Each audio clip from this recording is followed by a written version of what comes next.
जुल्फ़िकार अली भुट्टो की फांसी के बाद पाकिस्तान की तारीख एक नए मोड़ में दाखिल हुई। एक तरफ जुल्म की रात तवील होती गई और दूसरी तरफ उम्मीद की एक छोटी सी चिंगारी अंधेरों में रोशनी बनकर उभरी। ये रोशनी थी जुल्फ़िकार अली भुट्टो की बेटी बेनज़ीर भुट्टो।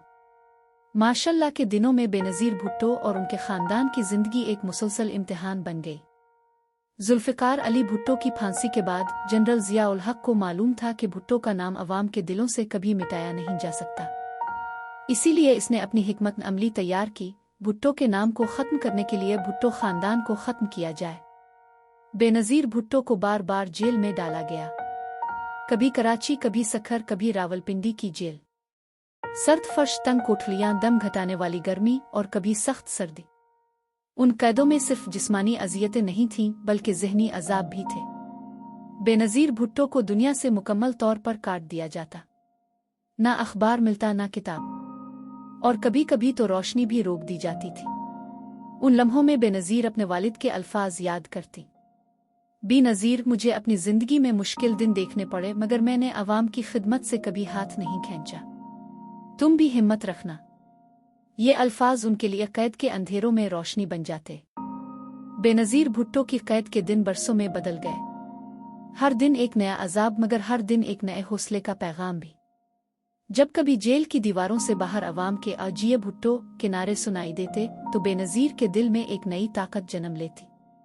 उन्हें यकीन था कि उनके वालिद की कुर्बानी रायगा नहीं जाएगी। जिस्म को कैद किया जा सकता है मगर सोच को नहीं। आवाज को दबाया जा सकता है मगर अवाम के दिलों में गूंजने वाले नारों को कभी नहीं।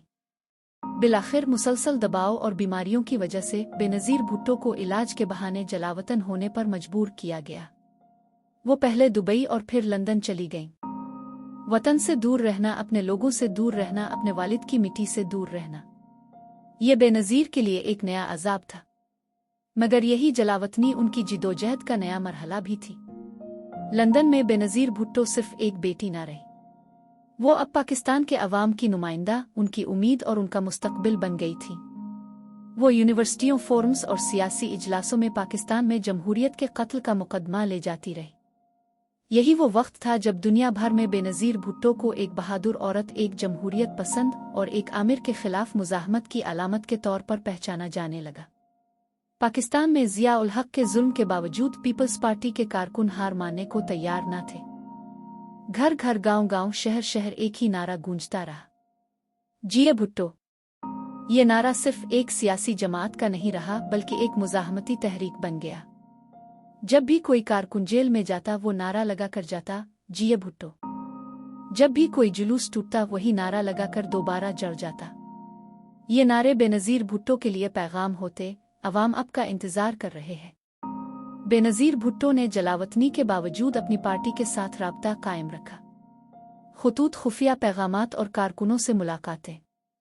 ये सफ़र ख़तरनाक ज़रूर था मगर उनके लिए एक नया ख्वाब भी था, पाकिस्तान में जमहूरियत को दोबारा जिंदा करना। वक्त गुजरता रहा, ज़िया उल हक़ ने अपने इक़्तिदार को तूल देने की कोशिश की मगर बेनज़ीर भुट्टो की मकबूलियत बढ़ती गई। आलमी मीडिया बेनज़ीर को मुसलमान दुनिया की पहली मुमकिना खातून वज़ीर-ए-आज़म के तौर पर देखने लगा।